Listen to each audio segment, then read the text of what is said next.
Bueno, antes de empezar con la clase de hoy, ¿alguna duda, algún comentario de las clases anteriores?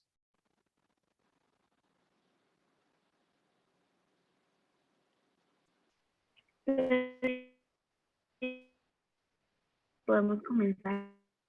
Ok. Bueno, entonces vamos a empezar ahora con la última sección del curso. Es en relación a las complicaciones de la diabetes. Entonces, hoy vamos a tocar nefropatía. La próxima semana vamos a tocar las otras dos complicaciones microvasculares, como son retinopatía y neuropatía. Y luego vamos a ver enfermedad cardiovascular con el doctor Arguedas y cerramos nuevamente con una discusión ya tratando de englobar todo. ¿Ok? Dentro de los temas que vamos a tocar hoy, vamos a hablar un poco de prevalencia de nefropatía diabética, qué impacto tiene la nefropatía diabética en el paciente que tiene diabetes, cuál es el tratamiento estándar y cuál es el impacto que tienen los antidiabéticos en nefropatía diabética. Entonces, igual vamos a utilizar la misma aplicación que hemos usado en la clase mía, que es el PoliB. Entonces, somos poquitos, somos apenas tres que estamos hoy, Benjamín, Michelle y Ana Sofía. Entonces, vamos a empezar con epidemiología. Entonces, lo primero aquí es la definición de enfermedad renal diabética. Entonces, ¿cuándo estamos hablando que hay enfermedad renal diabética? ¿Cuándo empiezan ustedes? Cuando tenemos un aclaramiento de creatinina o una tasa de filtración glomerular menor de 60 cc por minuto, cuando tenemos microalbuminuria de más de 30 miligramos por gramo, cualquiera de las dos condiciones o debe reunir ambas condiciones. Entonces, como gusten, pueden votar o pueden abrir el micrófono y opinar. ¿Qué piensan? ¿Cuándo estaríamos hablando de enfermedad renal diabética? Entonces, vea que incluso estamos cambiando un poquito la terminología ahora y ya no estamos hablando únicamente de nefropatía diabética. Entonces, el término correcto es enfermedad renal diabética. ¿Cuándo pensarían ustedes que hay presencia de enfermedad renal diabética? Doctor, no pude votar. ¿No puede votar? Qué raro. Tengo un poco de... Ok. Bueno, no importa, Benjamín. ¿Y cuál diría usted? Se quitó el eco, ¿verdad? Sí. Bueno, ahí todavía hay un poquito. Bueno, no, yo diría que cualquiera de las dos. De hecho, en una clase con el doctor Arguedas vimos que podía haber aclaramiento de creatinina disminuido o microalbuminuria, no necesariamente las dos juntas. Ok, cualquiera de las dos condiciones. Michelle y Ana Sofía, que empiecen ustedes. A mí también me parece que podrían ser cualquiera de las dos. Cualquiera de los dos. ¿Y Ana Sofía? También. Sí, ¿verdad? Entonces, realmente la definición hoy en día es cualquiera de las dos condiciones. Y ahorita vamos a ver que el fenotipo donde vamos a tener pacientes con tasa de filtración glomerular caído sin tener proteinuria cada vez es más común. ¿Okay? Entonces, cuando estamos hablando de nefropatía diabética, estamos hablando de cualquiera de las dos condiciones, pero cuando hablamos de tratamiento, desgraciadamente la mayoría de los ensayos clínicos son realizados en el contexto de pacientes que tienen proteinuria, no que tienen una caída de la tasa de filtración glomerular. Entonces, ¿qué tan común es?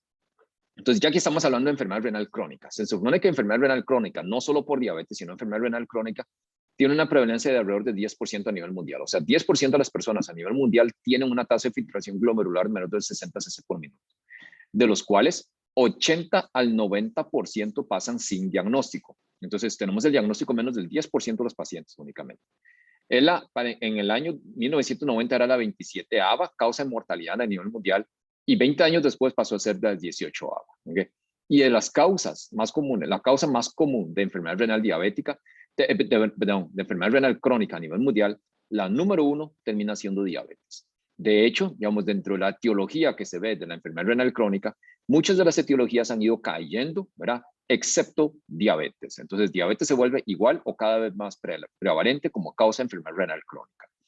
Entonces, de los pacientes que tienen diabetes, 43%, ¿verdad? También tienen enfermedad renal crónica. Y la segunda causa de enfermedad renal crónica a nivel mundial termina siendo hipertensión arterial. Okay. Entonces, esto que estamos diciendo ahorita de los dos fenotipos que hay. Entonces, cuando estamos hablando del 43% de todas las personas que tienen diabetes, que tienen enfermedad renal crónica, 9% se caracterizan por tener únicamente tasa de filtración glomerular de menos de 60 cc por minuto. Y 34%, entonces 1 de cada 3, tiene microalbuminuria. Tiene una albuminuria, una relación albumina-creatinina mayor de 30 miligramos por gramo. Pero que no tienen caída la tasa de filtración glomerular.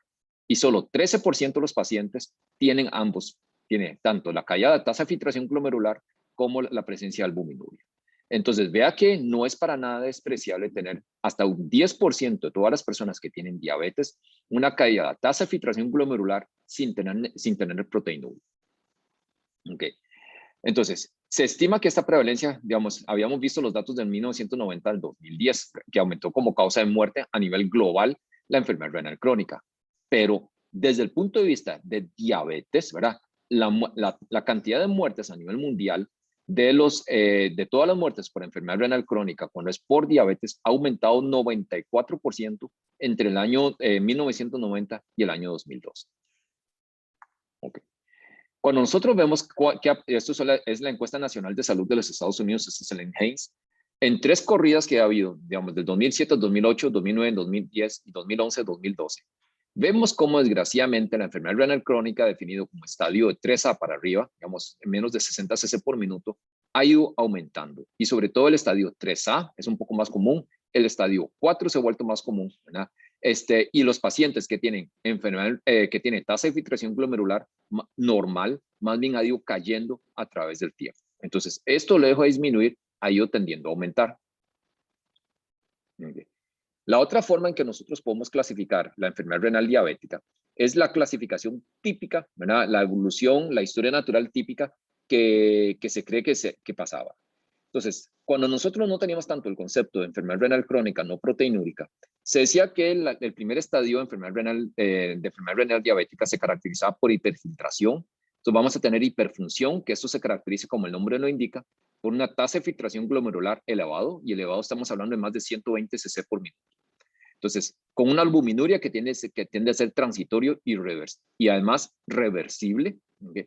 Con creatinina normal y un ultrasonido que nos podemos ver más bien los riñones ligeramente aumentados de tamaño. Posteriormente pasa por un periodo de latencia clínica donde la hiperfiltración disminuye, entonces pasa a tener una tasa de filtración glomerular que es relativamente normal. Esta albuminuria que era reversible se revirtió y por lo tanto tenemos una albuminuria normal, creatinina y proteinuria sigue estando normales y el ultrasonido es normal. Entonces, este periodo se llama latencia clínica y dura de 2 a 6 años posterior al diagnóstico de la diabetes. Posteriormente empezamos con la nefropatía incipiente, que se caracteriza básicamente por microalbuminuria, y ya muchos pacientes empiezan a hacer hipertensión arterial de manera concomitante. Posteriormente, la microalbuminuria pasa a ser proteinuria masiva y vamos a tener que empieza a caer la tasa de filtración glomerular. Entonces, ya aquí, donde cae la tasa de filtración glomerular, empezamos a tener elevaciones de creatinina y 2 de cada 3 pacientes en este estadio van a tener hipertensión arterial. Y finalmente, vamos a tener falla renal crónica, entonces enfermedad renal crónica, con una caída mayor de la tasa de filtración glomerular, con proteinuria todavía, incluso esta proteinuria puede caer, más elevación de creatinina y una prevalencia de hipertensión arterial asociado que va entre 90 y 100%. Entonces, este era el concepto clásico.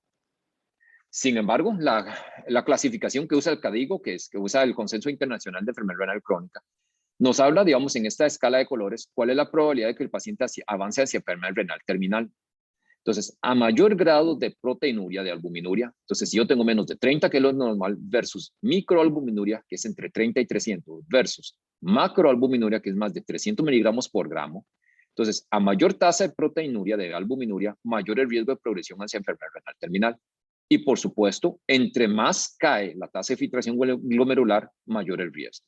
Entonces, y cuando se combinan los dos, por ejemplo, si yo tengo 45-59 cc por minuto, o sea, un estadio 3A, y a eso le sumo macroalbuminuria, la tasa de progresión es mucho más rápido, ¿verdad? Que si tienen una albuminuria, microalbuminuria.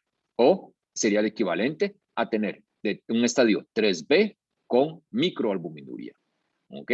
Entonces, vea que los dos factores son importantes para predecir quién es el que nos va a progresar hacia enfermedad renal terminal. Esta es la clasificación que usa la Asociación Americana de Diabetes, termina siendo muy parecido. Entonces, más de 90 es un estadio 1, ¿okay? Más de el estadio 2 es entre 60 y 89, la misma clasificación que digo. El estadio 3 es entre 30 y 59, nada más que aquí hay que acordarse de hacer una subdivisión del 3A, que es entre 40 y 59, y el 3B, que es entre 30 y 45.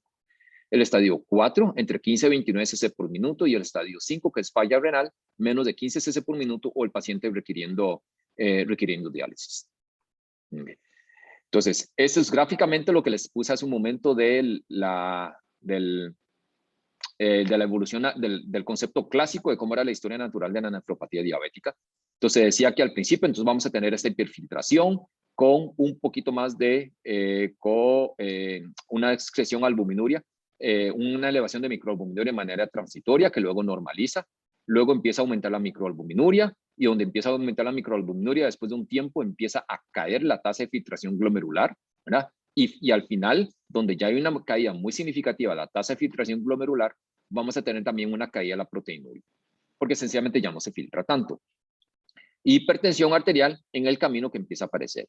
Pero lo otro a tomar en cuenta aquí es, si yo tengo que empieza a hacer microalbuminuria como un daño, como marcador de daño renal, el paciente va a tener otras lesiones microvasculares. Entonces aquí estamos hablando de retinopatía, pero también eventualmente neuropatía.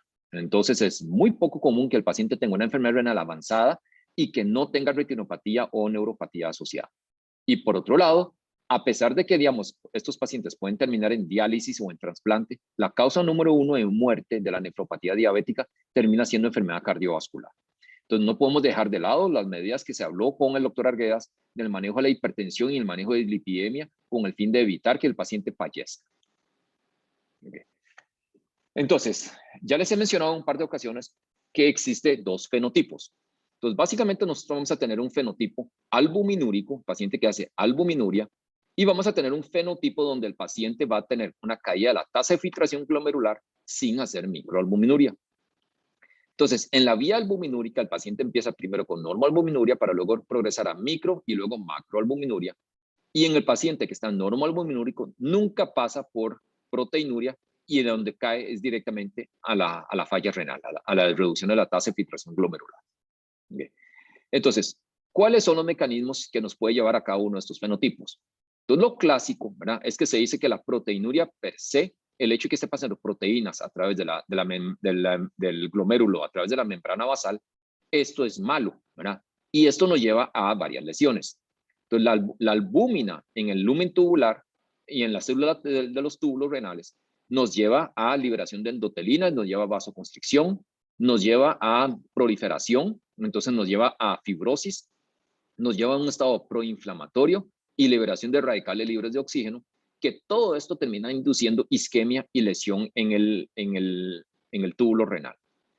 En el paciente que es no proteinúrico, en el que empieza a elevar la creatinina o cae la tasa de filtración glomerular sin hacer proteinuria, aquí vamos a tener asociado otros factores. Entonces, por ejemplo, la hipertensión arterial como tal nos puede llevar a inflamación intersticial.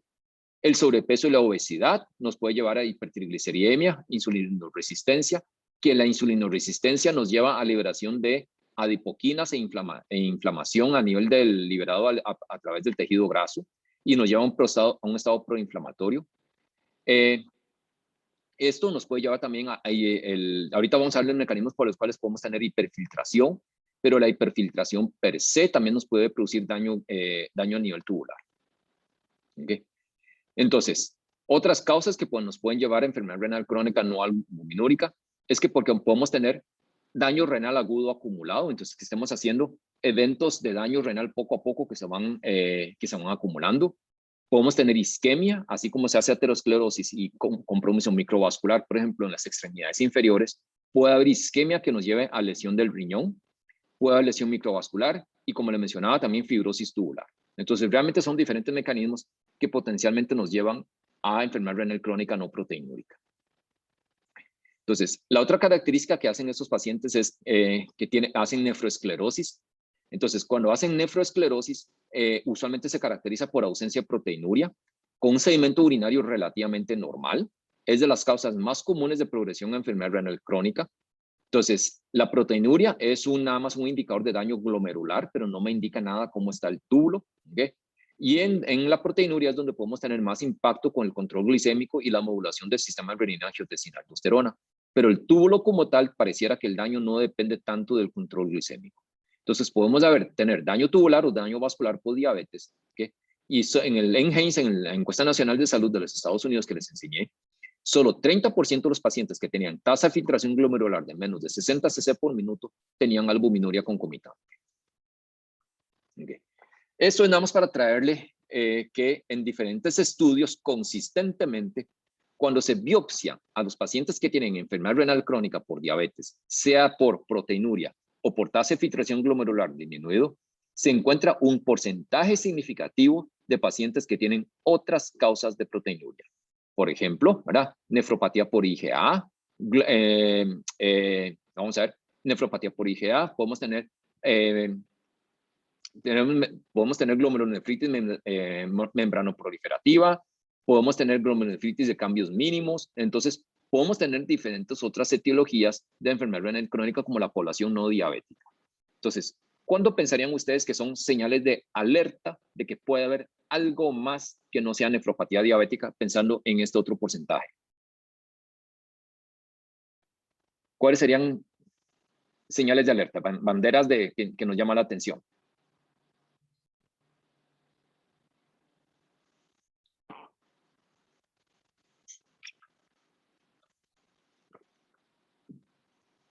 A ver, Sofía, Michelle o Benjamín.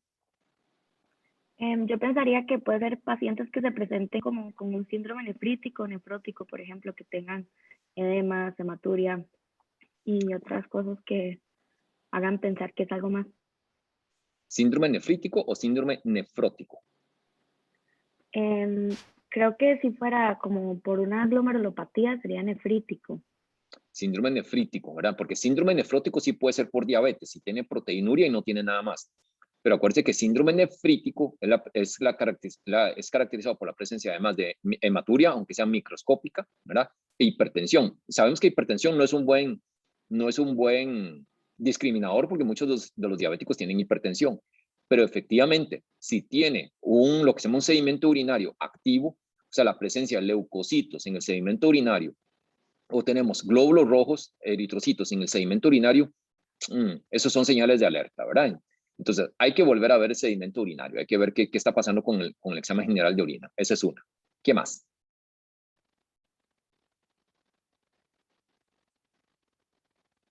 ¿Qué otra señal?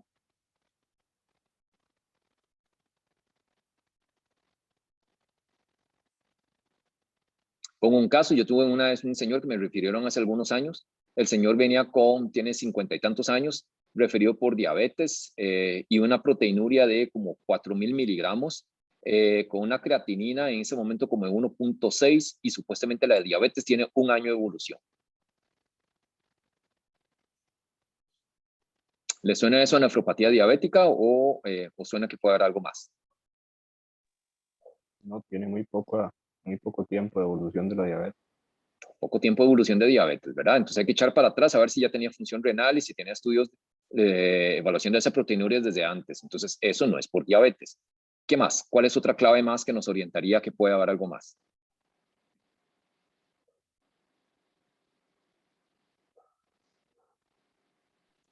Una Que haya tenido progresión. tal vez Ajá. un inicio agudo, sí, que haya tenido un inicio agudo, por ejemplo, después de una infección.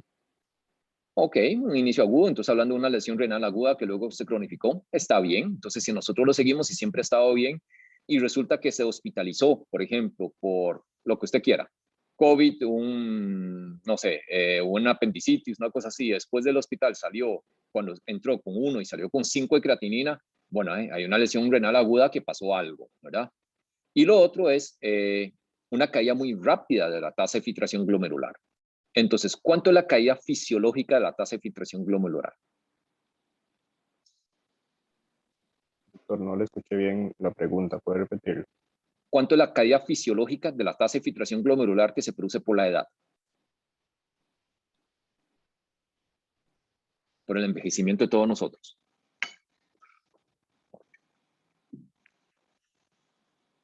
¿Se acuerdan de ese dato de fisio?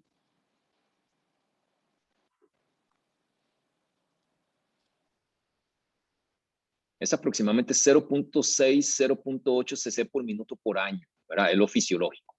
En cambio, digamos, se supone que pacientes que tienen enfermedad renal diabética pueden caer hasta entre 1 y 3 cc por minuto por año, ¿ok? Pero si yo tengo una caída muy rápida de la tasa de filtración glomerular, tengo que pensar en que puede haber algo más también.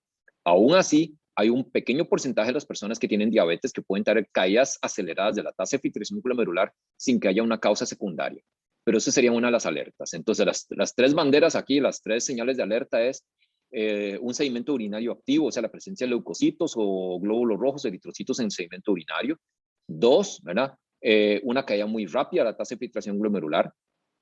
3, que no coincida con el tiempo de evolución de la diabetes, ¿ok? O lo que es muy de la mano de eso, en el sentido de que si yo le hago, por ejemplo, y tiene un aclaramiento de creatinina en 32 cc por minuto y está en un estadio 3B, le hago un fondo de ojo y no tiene retinopatía, ni siquiera ni cambios de retinopatía, ni cambios de neuropatía. Y vimos hace un momento que usualmente para estos estadios ya tiene que haber algo de complicaciones microvasculares, ¿verdad? Entonces, eso va de la mano.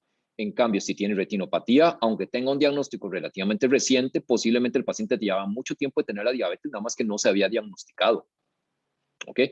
Y esto que mencionaba Benjamín, si yo tengo una función renal previa, normal, y tengo agudamente una caída, probablemente ahí estamos hablando de una lesión renal aguda por alguna otra causa. Ok. ¿Dudas hasta aquí? Ok. Doctor, Sí. a todos los pacientes en los que se sospecha de enfermedad renal solamente por diabetes hay que biopsiarlos, o nada más a estos en los que sospechamos otra causa. No, en los que se sospecha por otra causa. Okay. Entonces, si pensamos que es por diabetes, se maneja como diabetes. Ok. Entonces, nada más de acordarse con ese último punto, que puede haber otras causas de nefropatía crónica, aún en la persona que tiene diabetes, tienen todo el derecho de tener alguna otra enfermedad. 50% de los casos en el mundo de enfermedad renal crónica son por diabetes y tenemos subgrupos de alto riesgo que incluyen los africanos americanos, la población negra, los nativos americanos y la población hispana. ¿Okay? Y aquí a veces se confunde el dato de no se sabe si realmente es porque genéticamente tienen mayor riesgo o también, desgraciadamente, estos son los grupos étnicos que están asociados a nivel socioeconómico menor y por lo tanto el acceso a salud y la calidad de atención también tienden a ser menores. Entonces no se sabe si es una u otra. Ok, entonces, a ver, nuevamente, somos poquitos todavía, somos apenas 4. ¿Cuáles creen ustedes que son las consecuencias de la nefropatía diabética? Entonces, ya que vimos epidemiología, ¿por qué hay que tratarlo? ¿Ustedes qué dirían? Igual, abran el micrófono o voten, como prefieran. Mayor riesgo de enfermedad renal terminal, que esto implica terminar en diálisis o trasplante. Mayor riesgo de enfermedad cardiovascular. Mayor riesgo de otras enfermedades microvasculares o todas las anteriores. ¿Qué pensarían? ¿Quién quiere opinar? Doctor, ahí disculpe que me conecto hasta ahora, es que estaba en el device. Sí, pero no se no puedo preocupe. escuchar la mayoría que han dicho, pero yo creo que todas las anteriores tienen mucho sentido por la importancia de la parte renal. Ok, está bien. Sofía, ajá. Me iba a ir por la primera, pero viendo la última opción, sí, tal vez todas las anteriores. Ok. Benjamín o Michelle, ¿pensarían diferente o también piensan en todas las anteriores? Sí, A mí me parece que son todas las anteriores. Ok, Benjamín. Sí, a mí también, todas las anteriores. Ok, entonces, hace un momento comentamos que una de las razones de controlar enfermedad renal crónica es para tratar de evitar la progresión hacia enfermedad renal terminal. Entonces, eso va a ser una serie de estudios clínicos que ahorita vamos a analizar. Después mencionamos que las personas que tienen enfermedad renal crónica, la causa principal de muerte va a terminar siendo enfermedad cardiovascular. Entonces, dentro de las cosas que nosotros podemos tener impacto en la evolución de la enfermedad renal crónica es tratamiento de la hipertensión arterial. Y eso también se traduce en una reducción de enfermedad cardiovascular. Y finalmente también habíamos mencionado que la mayoría de las personas que tienen enfermedad renal crónica avanzada, ¿verdad? El daño por hiperglicemia no va a ser selectivo. Entonces el daño también se va a producir en otros tejidos y por lo tanto esos pacientes también tienen mayor riesgo de otras complicaciones microvasculares. Entonces realmente son todas las anteriores. Entonces vamos a ir uno en uno como a ver qué impacto tenemos. Okay. Entonces, la sobrevida, digamos, el hacer un diagnóstico de enfermedad renal crónica conlleva un acortamiento, una reducción significativa en la esperanza de vida, que tiende a ser incluso peor que muchos cánceres más comunes. Entonces, por ejemplo, si nosotros tenemos cáncer de próstata, se estima que una vez hecho el diagnóstico vamos a tener una expectativa de vida de alrededor de 15 años en promedio. Para cáncer de colon es de alrededor de 10 años. Para cáncer de pulmón alrededor de 5 años y para enfermedad renal crónica es alrededor de 7 u 8 años. Entonces, el pronóstico incluso es peor que algunos tipos de cáncer y esto no lo tenemos en cuenta siempre. Entonces, el exceso de mortalidad depende, ¿verdad?, de que estamos hablando de enfermedad renal crónica. Entonces, si yo tengo albuminuria, si yo tengo proteinuria, ¿verdad? Entonces, la tasa de mortalidad en 10 años es 17%. Si yo tengo aclaramiento de creatinina de menos de 60 cc por minuto, la tasa de mortalidad a 10 años es casi 1 de 4. 1 de 4, vean el número, ¿verdad? Pero si yo tengo los dos, tengo proteinuria y tengo una tasa de filtración glomerular de menos de 60 cc por minuto, la tasa de mortalidad a 10 años es casi un 50%. ¿Ok? Entonces, vea esto.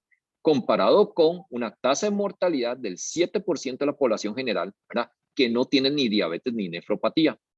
Entonces, vea la diferencia que estamos hablando del exceso de muerte. 40% de exceso de mortalidad si yo tengo la combinación de tasa de filtración glomerular caído y proteinuria. ¿Okay? Entonces, evidentemente a mayor grado de caída, a mayor severidad, mayor el acortamiento de la esperanza de vida.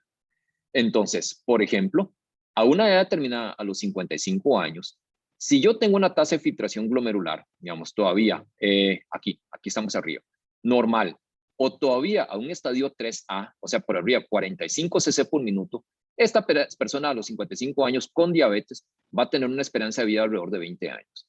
Pero vea cómo si cae un estadio 3B, la esperanza de vida ya se acorta a 12 años, y un estadio 4, un estadio 5, la esperanza de vida es de apenas 5 o 6 años. Entonces vea cómo pierde 12 años de vida por tener un estadio 4 o un estadio 5. Lo mismo con albuminuria. Entonces, albuminuria normal a los 55 años de edad tiene una esperanza de vida de 20 años. Si tiene microalbuminuria, la esperanza de vida cae 6 años, está en 14 años. Y si tiene proteinuria de más de 300 miligramos en 24 horas o más de 300 miligramos de excreción urinaria albúmina, entonces estamos hablando de que la esperanza de vida es de apenas 9 años. Entonces, a mayor severidad de enfermedad renal crónica, más la caída de la expectativa de vida. Okay. Entonces, ¿de qué se mueren estos pacientes? Entonces, y se mueren de enfermedad cardiovascular. Entonces, los sistemas renales y cardíacos están estrechamente relacionados, donde los trastornos agudos o crónicos de cada uno de ellos pueden afectar el otro. Entonces, vamos a ver esto.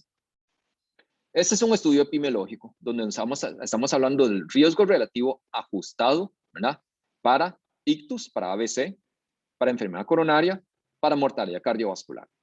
Entonces, lo primero aquí es, la primera línea corresponde a aquellas personas que no tienen diabetes y no tienen enfermedad renal crónica.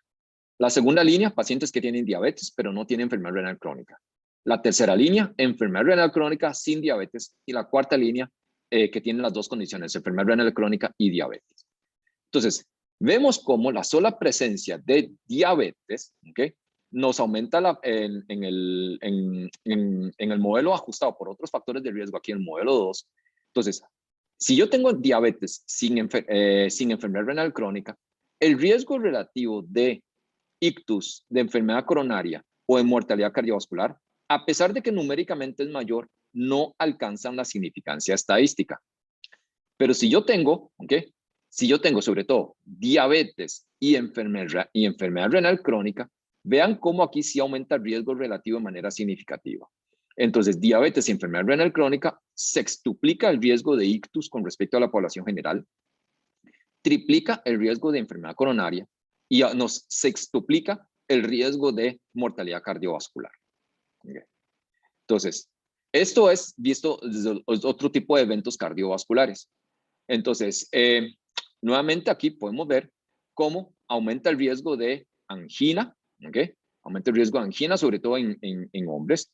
Aumenta el riesgo de falla cardíaca. Aumenta el riesgo de infarto agudo miocardio en la población general, de ictus, ¿verdad? Y no de isquemia cerebral transitoria. También sucede a la inversa. Entonces, si yo me pongo a ver cuál es la prevalencia de enfermedad renal crónica en personas que tienen enfermedad cardiovascular, la presencia de cualquier enfermedad cardiovascular aumenta la posibilidad de que el paciente tenga enfermedad renal crónica. Entonces, si tiene, por ejemplo, cualquier tipo de enfermedad cardiovascular, aproximadamente 2/3 de los pacientes con enfermedad cardiovascular tienen enfermedad renal crónica asociada. Entonces, la asociación es bidireccional.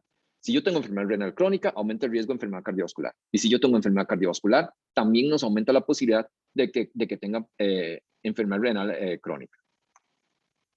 Y esto es un continuo. Entonces, este estudio lo hemos mencionado en algunas ocasiones, que es el estudio ADVANCE. Este es un estudio donde se comparan dos metas de tratamiento, tanto a nivel de presión arterial como a nivel del control glicémico. Esto es los eventos renales acumulados. Entonces, vean que conforme progresamos en el estadio de enfermedad renal por proteinuria, entonces de normoalbuminuria a microalbuminuria a macroalbuminuria, el riesgo relativo de tener un evento renal es mayor.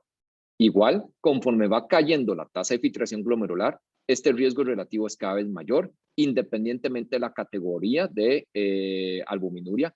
Y por supuesto, la peor combinación es con una tasa de filtración glomerular de menos de 60 por minuto más macroalbuminuria, donde el riesgo relativo de eventos renales es más de 25 veces comparado con aquel paciente que tiene todo normal. ¿Okay? Entonces, esto es un continuo a mayor severidad por cualquiera de las dos definiciones, por tasa de filtración glomerular como el grado de proteinuria, a mayor severidad les va peor a los pacientes. Pero esto es casi un espejo de lo que sucede con muerte cardiovascular. Entonces, aquí era eventos renales y vemos la misma imagen con muerte cardiovascular. Entonces, a mayor proteinuria, más mortalidad cardiovascular, a mayor caída de la tasa de filtración glomerular, mayor mortalidad cardiovascular. Y se potencia entre sí. ¿Okay?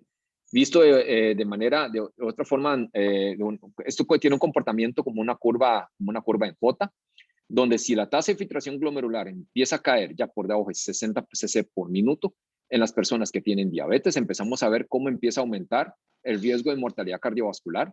Entonces, esto se vuelve todavía más marcado por debajo de 45 cc por minuto.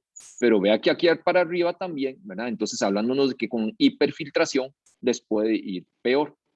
La tasa de albuminuria, entonces esto sí es más una relación lineal, donde a mayor albuminuria, entonces incluso vea que dentro de rangos normales no es lo mismo tener 2.5 que tener 25. Entonces se estima que los normales hasta aquí, hasta 30, pero vea que dentro del rango normal ya vamos a tener cierto aumento. Y por supuesto que por arriba de 30, entre más aumente, mayor el riesgo de mortalidad cardiovascular. ¿Okay? Esto es mortalidad general. Entonces, si yo tengo una persona que no tiene diabetes y no tiene enfermedad renal crónica, no tiene enfermedad cardiovascular, la tasa de mortalidad a 40 meses es muy bajo, pero si tiene los dos, si tiene enfermedad renal crónica y además enfermedad cardiovascular, definitivamente les va mucho peor que si tuviese cada uno por separado. ¿Ok? Este es el riesgo de enfermedad renal crónica nuevamente en pacientes que tienen enfermedad cardiovascular y ya lo hablamos, que si el paciente tiene enfermedad cardiovascular y además tiene diabetes y enfermedad cardiovascular, la posibilidad de que haga enfermedad renal crónica es prácticamente el doble comparado con la población general. Okay. ¿Cuál es este mecanismo de la asociación de enfermedad cardiovascular con enfermedad renal? Tiene que ver con aterosclerosis. Los dos procesos, tanto la enfermedad cardiovascular como la enfermedad renal crónica, aceleran el proceso de aterosclerosis. La presencia de enfermedad renal crónica nos lleva a hipertrofia cardíaca. La hipertrofia entonces nos puede llevar a producir mayor riesgo de enfermedad cardiovascular por problemas en la perfusión miocárdica y en la contractilidad. Puede haber más fibrosis cardíaca a raíz de la enfermedad renal crónica también. La enfermedad renal crónica nos lleva a calcificación de la capa media, que eso nos lleva a hipertensión arterial, que se vuelve más difícil de manejar y eso nos lleva a mayor riesgo de enfermedad cardiovascular. Y podemos tener un empeoramiento de factores clásicos, sobre todo el control de la hipertensión arterial. Ok. ¿Dudas hasta aquí con la parte epidemiológica? Antes de empezar de una vez con tratamiento. ¿Alguna duda, algún comentario?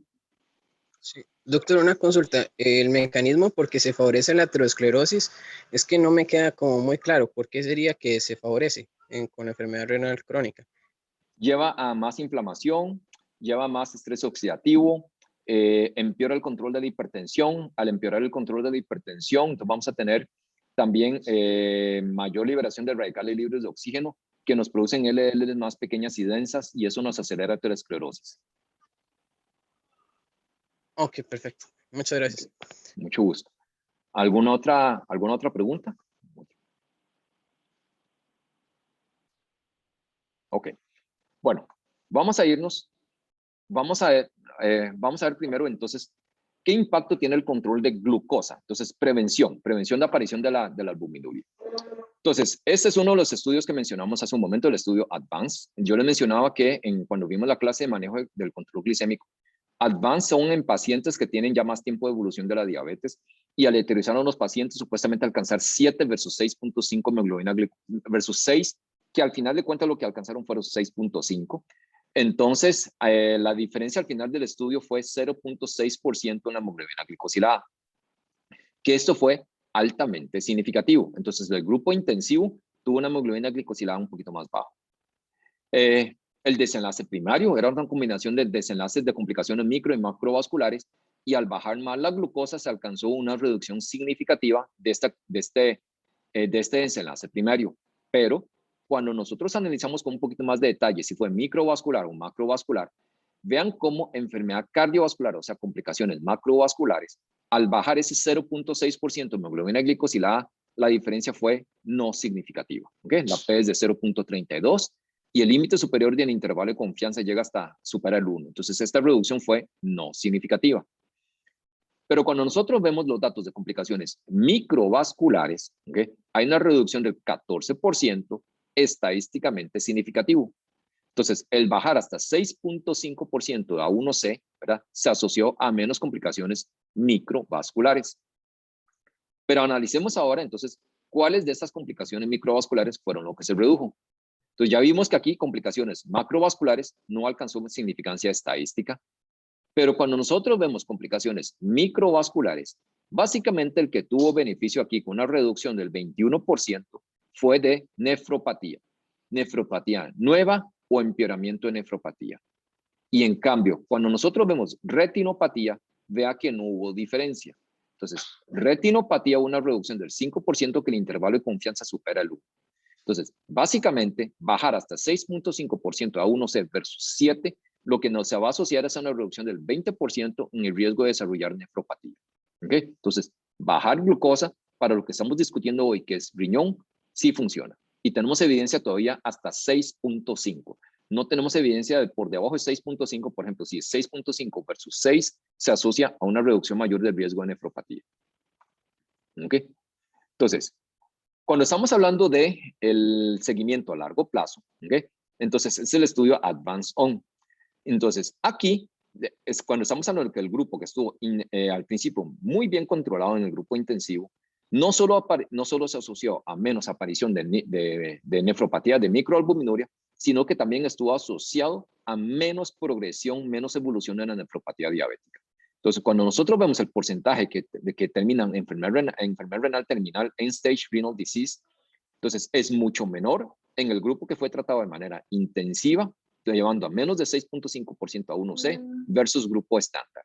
Entonces, aún con nefropatía ya establecida, tenemos que controlar la glucosa. ¿Okay? Lo segundo, yo les mencionaba que este estudio, el Advance, también tiene una segunda rama de tratamiento, que es la parte de presión arterial. Entonces, esto es la presión arterial sistólica alcanzada, ¿verdad? Y esto es la tasa de eventos que se puede observar con los pacientes. ¿Okay? Un segundito. Okay. Okay. Entonces, esto es eventos renales en general. ¿Okay? Entonces, ¿qué les parece? Hay un umbral a partir del cual uno diga que ya no hay beneficios en control de la hipertensión arterial. ¿O cuál sería la meta de la presión arterial, de la presión sistólica con el fin de evitar progresión de enfermedad renal?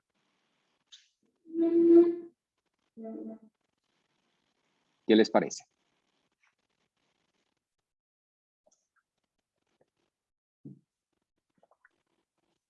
Parece que sigue una relación lineal, incluso por debajo de 140 milímetros de mercurio, perdón. Okay. Bajando más la presión arterial, parece que sigue habiendo beneficio. Ok.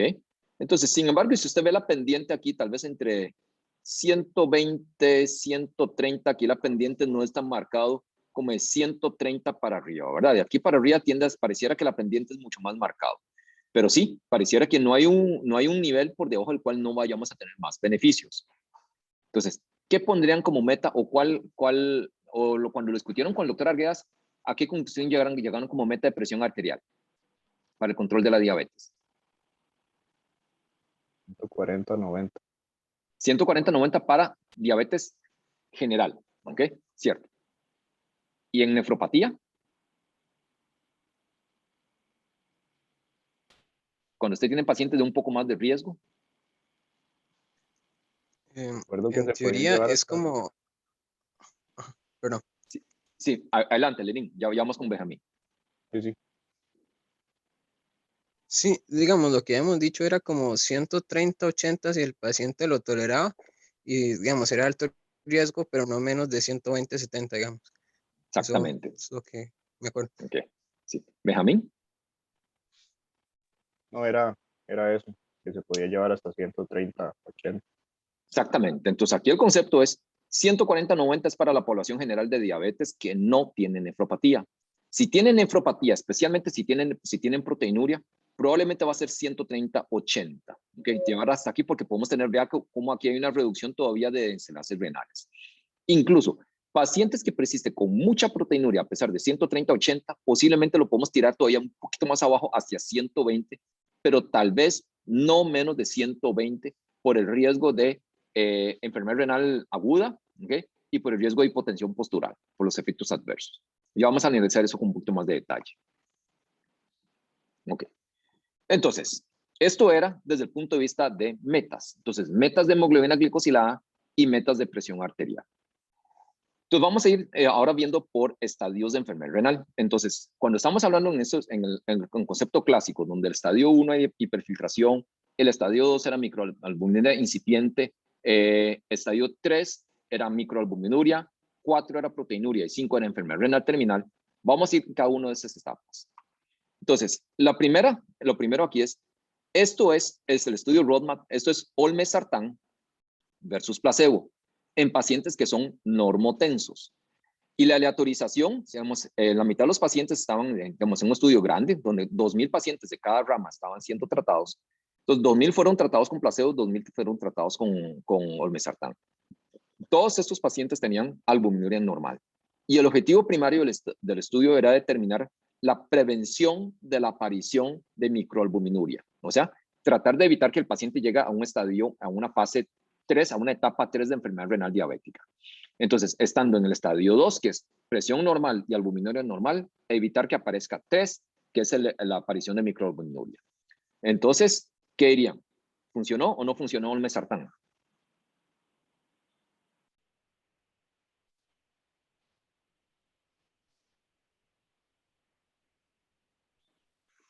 ¿Qué les parece? Sí funcionó, dio un resultado estadísticamente significativo. Pareciera que sí, ¿verdad? Entonces, reducción de riesgo relativo de 23%, intervalo de confianza de 0.63 a 0.94, una P altamente significativo de P.01. Sin embargo, se hace. Damos un ARA2 en pacientes normotensos, normoalbuminúricos para prevenir aparición de microalbuminuria. ¿Es algo habitual que hagamos? No No, se hace. ¿verdad? No se hace. Y la razón de ello es eventos adversos. Entonces, cuando nosotros vemos esto, desde el punto de vista de eventos adversos cardiovasculares, no hubo diferencias. Pero vean esto, muerte por cualquier causa fue mayor en el grupo tratado con olmesartán versus placebo. Y muerte de origen cardiovascular, 5 veces más probable, claro, fueron 15 versus 3, pero estrictamente hablando de 5 veces, altamente significativo. Y sobre todo, muerte súbita, 7 casos con olmesartán versus un caso con placebo. ¿Ok? Entonces, a pesar de que tenemos evidencia que el uso de ARA2 en pacientes normotensos, normalbumínicos, pueden prevenir la aparición de microalbuminuria, no está justificado por este exceso de mortalidad. Y tienen razón, ¿verdad? ¿Cierto? ¿O no estarían de acuerdo? Sí, doctor. ¿Verdad? Entonces, no, con tal de evitar un parámetro de laboratorio como microalbuminuria, no podemos justificar un exceso de muertes, jamás. ¿Okay? Entonces, todavía hoy en día vemos con alguna frecuencia pacientes que están tomando supuestamente inhibidores de la ECA o ARA2, que son normotensos, normoalbuminúricos, con el fin de prevenir la aparición, con el fin de hacer prevención primaria de nefropatía. Y realmente eso no está indicado y no está justificado. Y ECA o ARA2 funcionan, ¿verdad? O están indicados en la medida en que el paciente tenga hipertensión arterial o ya tengan al menos microalbuminuria. Okay. Entonces, vamos a avanzar. ¿Cuál de los siguientes fármacos piensan ustedes que reducen proteinuria? ¿Okay? Entonces, IECAS, ARA2, verapamilo, espironolactona o dihidropirinas. Entonces, amlodipina, por ejemplo. ¿Okay? A ver, pueden opinar, pueden abrir el micrófono si gustan.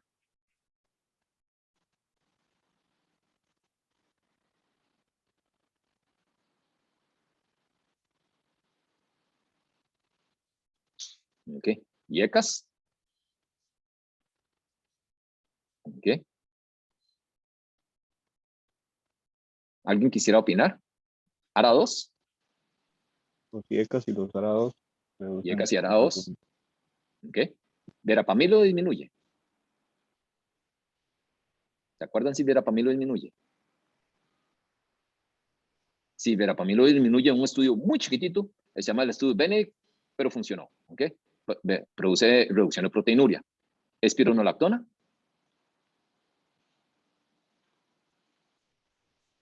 Ok, ahorita lo vamos a ver. Dihidropiridinas, amlodipina, bajaría proteinuria. ¿Cuál es la diferencia desde el punto de vista de hemodinamia renal en los efectos que produce un IECA, un ARA2 versus el de la amlodipina, versus la dihidropirina? ¿Alguien se acuerda cuál es la diferencia?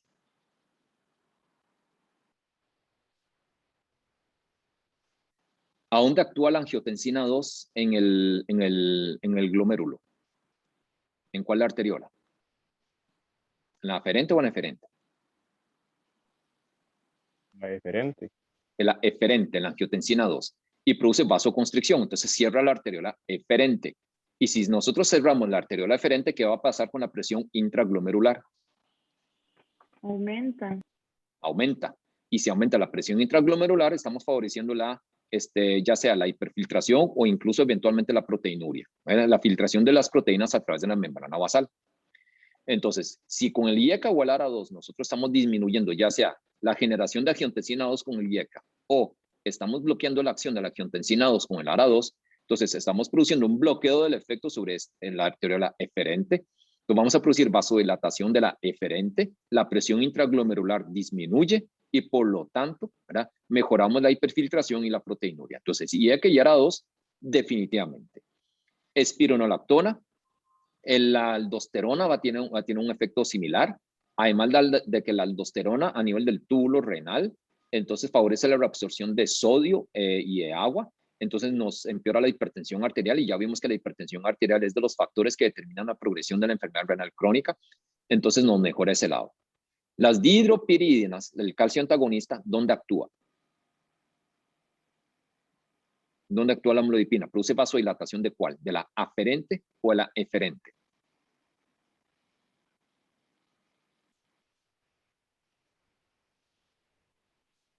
¿Alguien se acuerda? Producen vasodilatación de la arteriola aferente, ¿verdad? Entonces, al producir una vasodilatación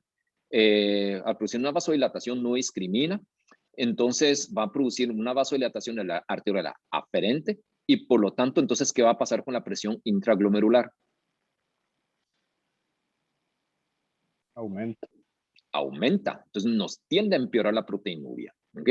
Entonces, la dihidropirina no disminuye proteinuria, ¿verdad? Más bien lo puede empeorar, ¿ok? Entonces, vamos a pasar, entonces, estamos ya en el paciente en el estadio 3. Este es el paciente que tiene microalbuminuria.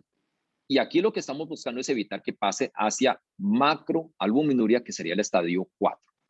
Y aquí entonces, acuérdense que la diferencia es en la tasa, en la excreción urinaria albúmina, entonces microalbuminuria es entre 30 y 300 y macroalbuminuria es más de 300. Entonces, todos estos pacientes que entraron en este estudio del ERIMA 2 fueron pacientes que tenían microalbuminuria. Los pacientes se aleatorizaron a 3 ramas de tratamiento, placebo, dosis bajas de irbesartán de 1 ARA2, 150 miligramos de irbesartán diarios o 300 miligramos diarios de irbesartán, la dosis alta. Y lo que se vio es la tasa de progresión hacia macroalbuminuria se redujo en un 70% con las dosis altas. ¿Ok?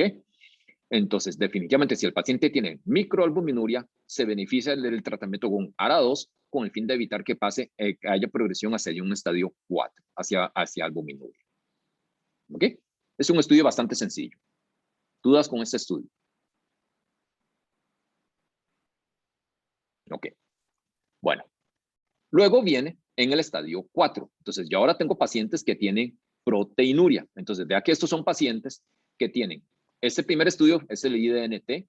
El IDNT es un estudio aleatorizado doble ciego de irbesartán, 300 miligramos diarios, versus amlodipina versus un calcio antagonista versus placebo. Entonces, este estudio tiene 3 ramas de tratamiento: irbesartán, amlodipina y placebo.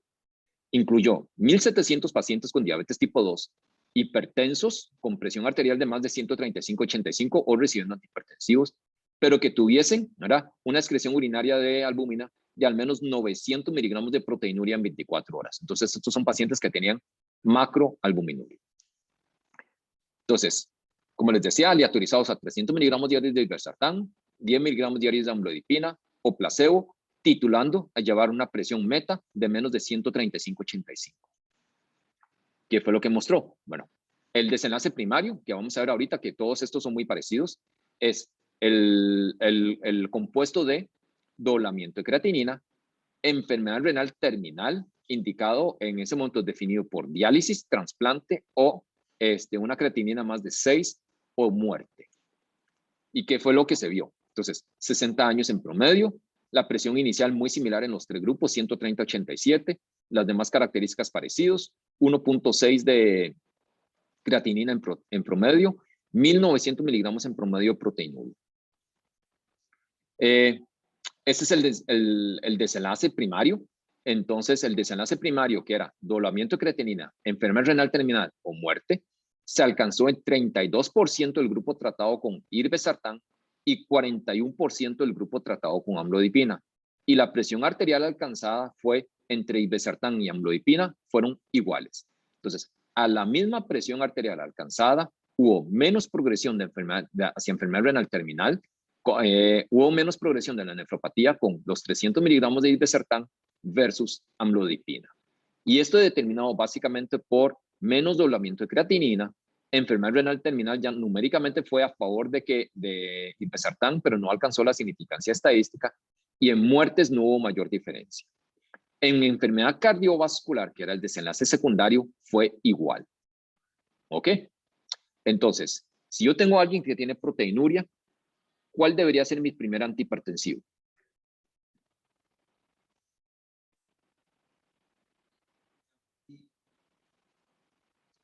¿Cuál pensarían ustedes que debería ser el primer antihipertensivo si yo tengo proteinuria? Un ARA2 viendo este estudio. Un ARA2. ¿Ok? Un ARA2. Sobre todo por prevención de progresión de la parte renal. Desde el punto de vista cardiovascular, es igual a irbesartán y amlodipina. Cuando yo lo comparo contra placebo, entonces aquí sí hay una diferencia en las presiones arteriales, donde las presiones arteriales del grupo de irbesartán fue un poquito más bajos que las del placebo, e igual una reducción desde el punto de vista de nefropatía, del doblamiento de creatinina, de enfermedad renal terminal, muerte, no hubo tanta diferencia, y enfermedad cardiovascular una reducción no significativa, pero es que la diferencia de presión arterial entre irbesartán y placebo no fue del todo tan marcado. Desde el punto de vista de nefropatía, entre placebo y amlodipina no hubo diferencias. ¿Verdad? Entonces, para efectos de nefropatía, amlodipina no nos ayuda. Cardiovascular sí. La conclusión del IDNT, entonces, en pacientes que tienen diabetes tipo 2 y nefropatía, irbesartán redujo la incidencia del desenlace primario compuesto de doblamiento de creatinina, enfermedad renal crónica o muerte, 23% versus amlodipina y 20% contra placebo. ¿Ok? Hay un segundo estudio que se publicó en el mismo número del New England hace 20 años, en el año 2001, con un diseño muy similar, nada más que en este caso fue losartán versus placebo. 100 miligramos diarios de losartán, que es otro ARA2, versus placebo, y este no incluyó una rama de pacientes con amlodipina. Esto fue nada más losartán versus placebo. Entonces vean cómo las presiones arteriales alcanzadas fueron muy similar. Esto no quiere decir que el placebo, o no quiere decir que losartán es igual de eficaz en presión arterial que el placebo, era que el grupo placebo permitía agregar otros medicamentos también. Lo importante aquí es que desde el punto de vista de la parte renal, nuevamente hay una reducción significativa a favor del grupo tratado con losartán. Esto es, entonces, viéndolo numéricamente, desde el punto de vista del desenlace compuesto, del doblamiento de creatinina, enfermedad renal terminal o muerte, 16% de reducción con losartán, y irbesartán versus placebo, 20% de reducción. Ese es el dato que yo les daba de amlodipina versus placebo, no hubo diferencias. En cuanto a doblamiento de creatinina, 25% de reducción con losartán, 33% con irbesartán. Enfermedad renal terminal, muy similar entre ambos. Muerte, ninguno de los dos alcanzó significancia estadística. Y mortalidad cardiovascular tampoco alcanzó la significancia estadística. Entonces, losartán e irbesartán produjo efectos muy similares. Ya esto lo comentamos un poquito, cuánto debería ser la meta de la presión arterial. Okay. Entonces, el otro dato aquí es, no es solo tratar con el ARA2, sino que reducir la presión arterial es fundamental. Entonces, este es un metaanálisis comparando diferentes reducciones de presión arterial alcanzado con inhibidores de la ECA o ARA2. Y aquí lo que muestra es que entre más reduzcamos la presión arterial con el IECA o el ARA2, mayor va a ser la nefroprotección que vamos a obtener. ¿Okay? Entonces, por ejemplo, si nosotros tenemos una reducción de apenas 1.5 milímetros de mercurio, prácticamente no obtenemos ninguna diferencia. En cambio, si logramos reducir al menos 7 milímetros de mercurio, ya obtenemos un 25% menos de riesgo de desarrollar enfermedad renal terminal. Okay. Ok, ¿dudas hasta aquí con estos estudios? Con el IDNT y el renal. Yo creo que todo bien, doctor. Me parece que lo hemos visto también con el doctor Arguedas un poquito. Ok. Luego, lo que nosotros vamos a ver es que en la práctica, si yo tengo a alguien que arranca con 1500 miligramos diarios de proteinuria, por ejemplo, y yo lo trato con losartán o lo trato con irbesartán en monoterapia, primero, muchas veces no van a llegar a las cifras metas de presión arterial, entonces necesito combinarlo. Y dos, van a bajar la proteinuria, van a bajar en promedio alrededor de 30-40% aproximadamente. Entonces, si tienen 1500 miligramos, vamos a bajarlo a 700, 800 miligramos diarios de proteinuria, que sigue siendo mejor que 1500, pero no le estamos llegando a menos de 300, no estamos llegando por lo menos a microalbuminuria.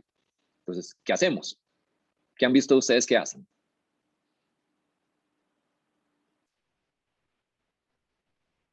Podríamos combinarlos, podríamos combinar un IECA con ARA2. Por cierto, perdón, Benjamín, iba a decir algo, sí. Sí, que combinar un IECA con un ARA2 no se ha demostrado que tenga un beneficio sobre el riñón ni sobre los eventos cardiovasculares, pero sí se podría combinar con otros fármacos como con un bloqueador de canales de calcio, con un diurético. Ok, efectivamente. Entonces, y vea que, digamos, los dos estudios pivotes, los dos estudios principales son con ARA2. Entonces, por eso durante mucho tiempo existía el concepto de que si estamos hablando de diabetes tipo 2 con nefropatía, el fármaco de elección debería ser primero un ARA2 antes que un inhibidor de la ECA. Hoy en día hay una serie de estudios epidemiológicos que muestran que los inhibidores de la ECA probablemente tienen efectos similares y por eso se dice que se puede utilizar cualquiera de los dos. Entonces, efectivamente, la razón de por qué no se debe combinar el IECA con el ARA2 es basado en este estudio. Y esto se publicó en el año 2013. Todavía antes del 2013 existía controversia si realmente podíamos combinarlos o no. Entonces, este es el estudio NEFRON-D. Y estos pacientes los pacientes se aleatorizaron a 2 ramas de tratamiento. Nuevamente son pacientes que tenían proteinuria. Losartán más placebo versus losartán más lisinopril. O sea, un ARA2 en monoterapia versus un ARA2 más un inhibidor de la ECA. Y cuando nosotros vemos el desenlace primario, ¿verdad? Que era un compuesto de la parte renal, no hubo diferencias. ¿Okay? No hubo una reducción significativa.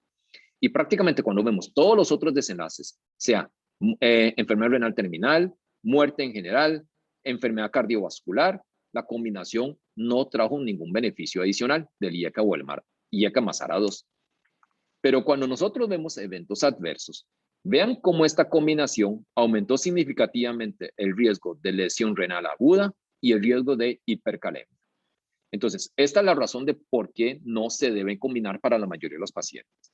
Entonces, no solo no vamos a tener beneficios, sino que termina siendo peor. Entonces, vamos a tener mayor riesgo de hipercalemia y mayor riesgo de lesión renal aguda. Entonces, realmente hoy en día no se justifica combinar IECAs con ARA2. Entonces, si yo no llego a la meta de tratamiento de hipertensión arterial con IECA o con un ARA2 en monoterapia, yo lo puedo combinar con un diurético, lo puedo combinar con un calcio antagonista. En ese caso, lo ideal sería no dihidropirídico, porque ya vimos que el verapamilo inicialmente nos puede aumentar la proteinuria, la amlodipina. Entonces, por ejemplo, lo podría combinar con verapamilo, lo podría combinar con un beta bloqueador. Eventualmente no es la mejor combinación, pero si hay que hacerlo, se hace. Si yo lo voy a combinar con un beta bloqueador y un diurético y ya yo no llego a la presión arterial y le necesito agregarle un calcio antagonista, ahí sí no debería agregarle verapamilo, sino que debería agregarle amlodipina si fuera del caso. Y en esa situación, posiblemente el paciente se beneficie de la reducción de la presión arterial. ¿Okay? Entonces, esto es, digamos, los datos de espironolactona. Entonces, hasta hace no mucho, los estudios no eran muy grandes con espironolactona. Y lo que muestran este es el efecto de la espironolactona en proteinuria. Ya sea pacientes en estudios paralelos, o sea, espironolactona versus algún comparador o contra placebo, o estudios cruzados, donde pacientes primero recibieron espironolactona, luego recibieron placebo, o primero placebo y luego espironolactona. Y en ambos casos muestran que el uso de espironolactona nos disminuye la proteinuria más o menos en un 60% en promedio. ¿Okay? ¿Cuáles son los cuidados que habría que tener si yo estoy combinando IECA o ARA2 y le agrego espironolactona? ¿Qué cuidados habría que tener?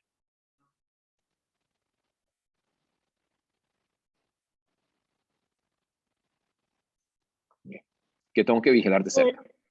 El potasio. Me parece que hay más riesgo de hipercalemia. Definitivamente. Entonces, y entre más bajo el aclaramiento de creatinina, el riesgo de hipercalemia es todavía mayor.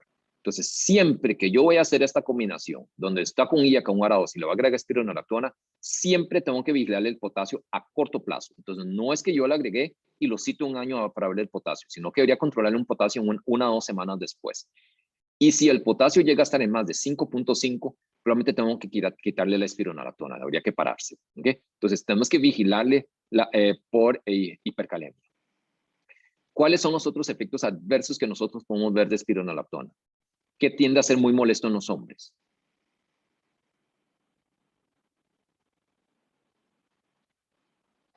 ¿Alguien se acuerda?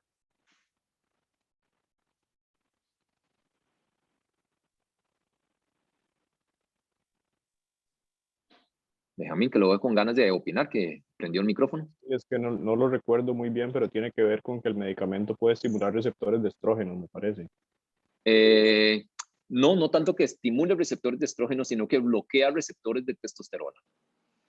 Bloquea el receptor androgénico. Entonces, ¿a qué nos puede llevar eso? Entonces podrían tener disfunción eréctil. Disfunción eréctil en alguna medida, pero sobre todo ginecomastia. ¿Okay? Entonces, empiezan a hacer ginecomastia y eso les molesta. Y en las mujeres puede producir sangrados intermenstruales, puede producir spotting menstrual. ¿Okay?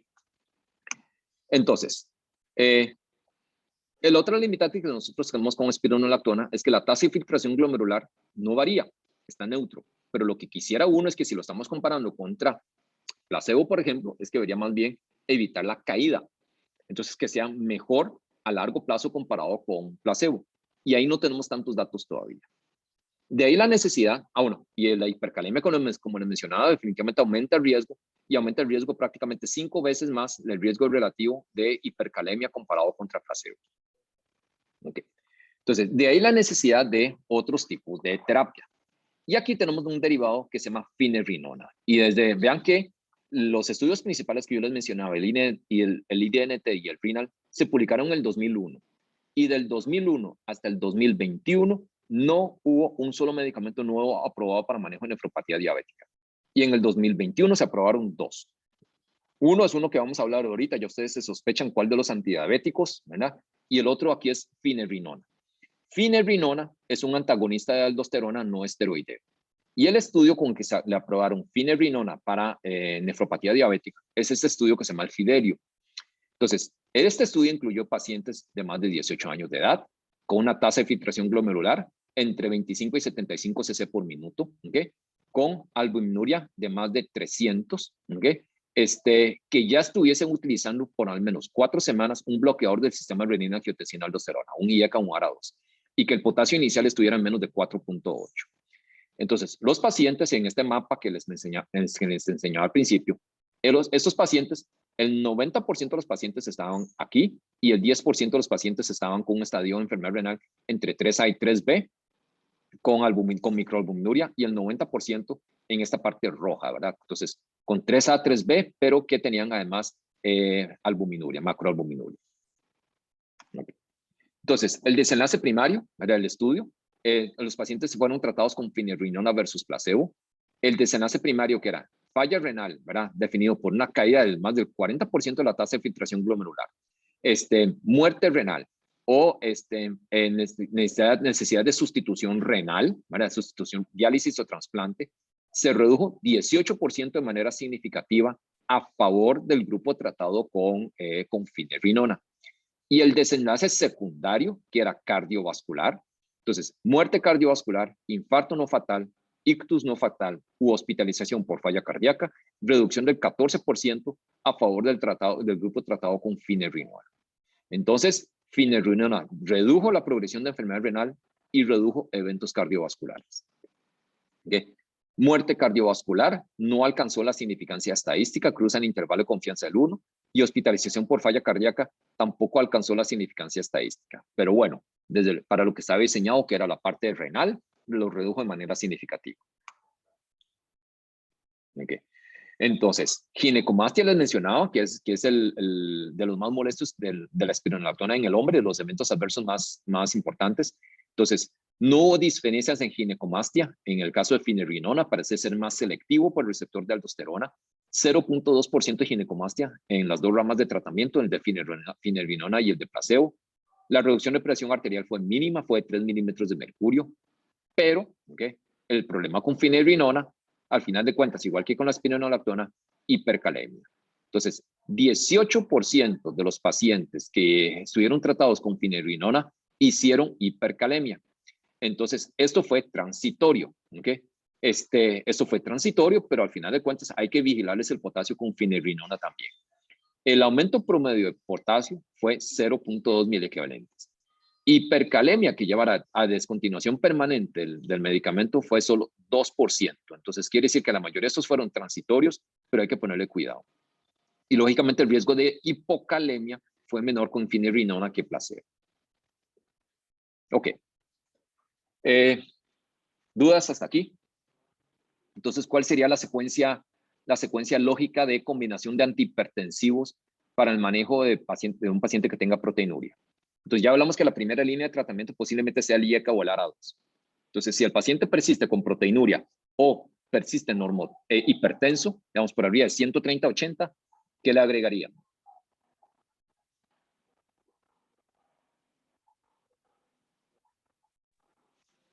Con estos datos que vimos. De canales de calcio, no de hidropiridina. Bloqueador de canales de calcio. No sé. ¿Qué le podríamos agregar que nos disminuya la progresión de la enfermedad renal? Perdón. Antes de recurrir al bloqueador de canal de calcio.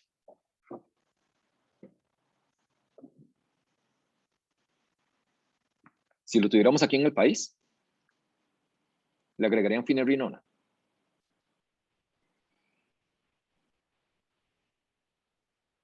Posiblemente finerenona. Entonces, vea que el estudio de finerenona les enseñaba aquí que dentro de los criterios de inclusión, todos estaban con IECA o ARA2. Entonces, justamente ese es este escenario clínico donde estamos hablando. Entonces, viene con IECA, con ARA2. A pesar del IECA ARA2, persiste con proteinuria. Entonces, si le agregamos finerenona, disminuimos todavía más la progresión de enfermedad renal. Entonces, finerenona, si no tenemos finerenona, probablemente espironolactona. En la medida en que el potasio lo permita. Si yo no lo llego, ¿verdad? Si no puedo, posiblemente el que siga aquí sería un diurético, entonces sea una tiazida o un diurético de asa. Y eventualmente después de eso, yo ya empezaría a pensar en el calcio antagonista o en el beta bloqueador, ¿verdad? Pero probablemente los primeros tres vayan a terminar siendo IECA ARA2, un antagonista de aldosterona, un bloqueador de aldosterona y eventualmente un diurético. ¿Algún comentario hasta aquí? Doctor, ¿cada cuánto tiempo habría que estarle midiendo el potasio? Con el antagonista de aldosterona, con espironolactona o finerenona. Sí. Entonces, inicialmente a la semana de habérselo agregado, si a la semana está bien, probablemente cada cita control, que serían como cada 3 meses. Si hace la hipercalemia y le tengo que parar, si hace la hipercalemia de más de 5.5 y le tengo que parar el antagonista de aldosterona, le tengo que hacer potasios como cada 48-72 horas hasta que lo vea que normalice. ¿Ok? Bueno, acuérdense de por qué ponerle tanto cuidado al potasio, es por el riesgo de arritmias, ¿verdad? Arritmias y muerte súbita. Entonces es donde hay que ponerle, hay que ser muy juicioso. Ok, ¿algún otro comentario con esta parte de los antihipertensivos en nefropatía? Bueno, vamos a seguir entonces. Ok, entonces, ¿qué más le podemos hacer? Entonces, ahora sí, si nosotros podemos tratar la diabetes, no solo bajar la hemoglobina glicosilada, si los antidiabéticos per se tendrán algún impacto en la nefropatía como tal. Y aquí nuevamente, cada vez tenemos un poquito más de evidencia. Entonces, ¿cuál de estos agentes piensan ustedes que reducen la progresión de la nefropatía diabética? Entonces, ustedes pensarían que metformina, sulfonilureas, inhibidores de PP4, GLP-1s, insulinas. ¿Qué pensarían ustedes? ¿O alguno otro?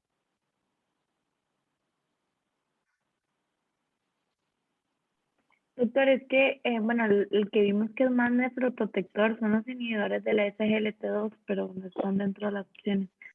Exactamente, ¿verdad? No están ahí. Y de estos que tenemos ahí, ¿hay alguno que tenga un impacto directo en nefropatía?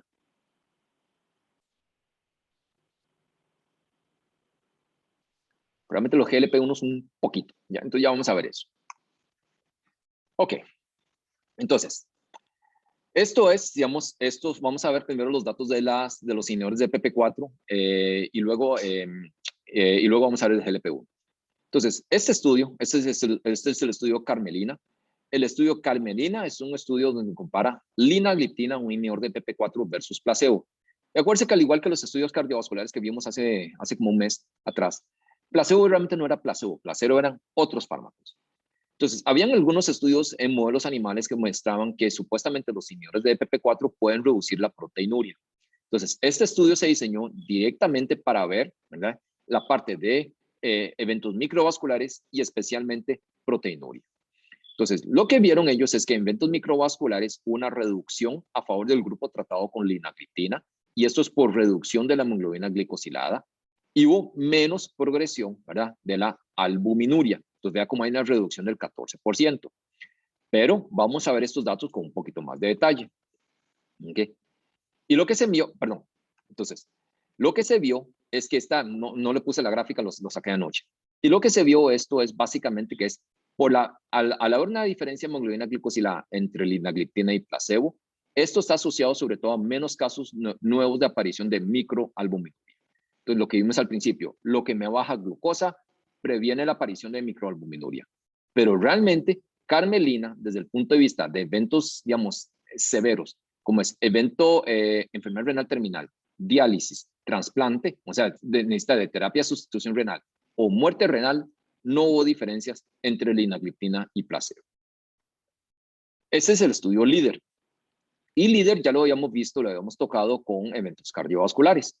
Y efectivamente, liraglutide, que es un GLP-1 versus placebo, se asocia a menos eventos cardiovasculares. ¿Okay? Y es la razón de por qué están en primera línea de tratamiento en pacientes de prevención secundaria. Pero cuando nosotros vemos la parte renal, entonces, que es el mismo desenlace compuesto, doblamiento de creatinina, perdón, alguien puso algo en el chat. Okay.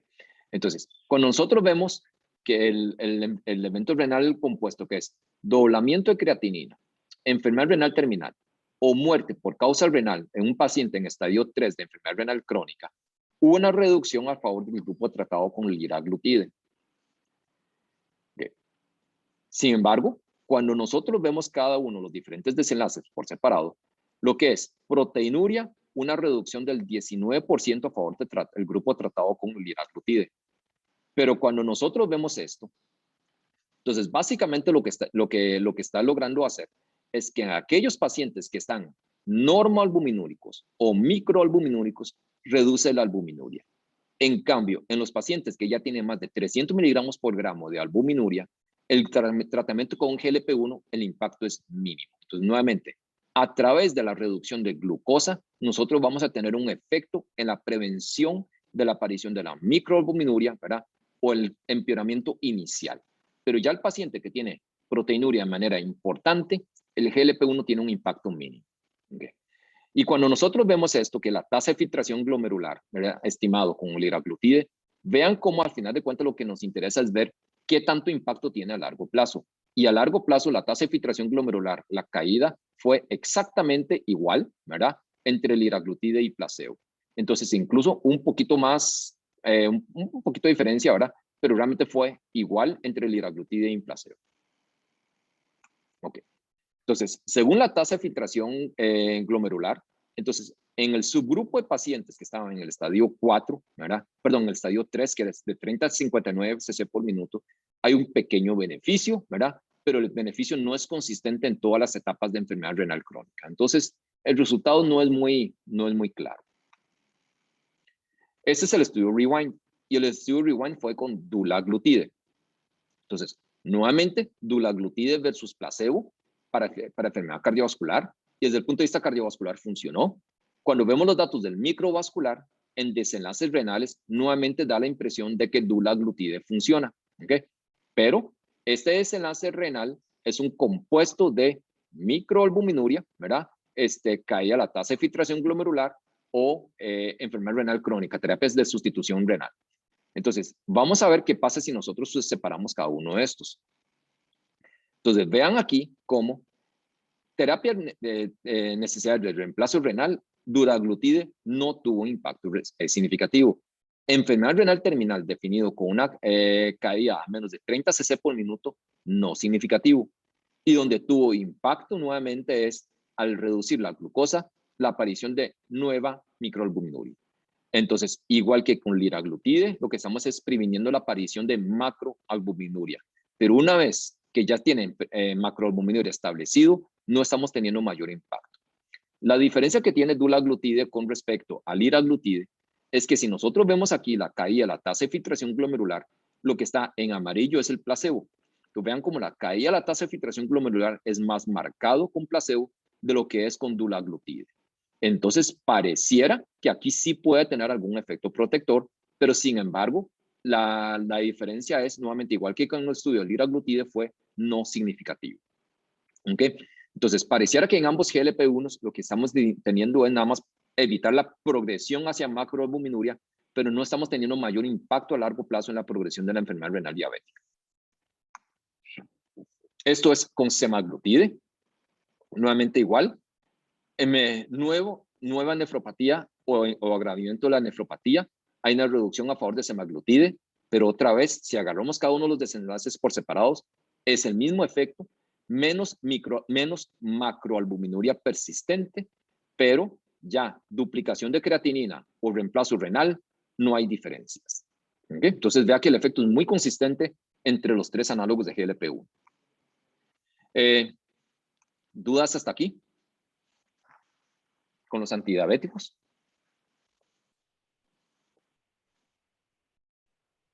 Ok.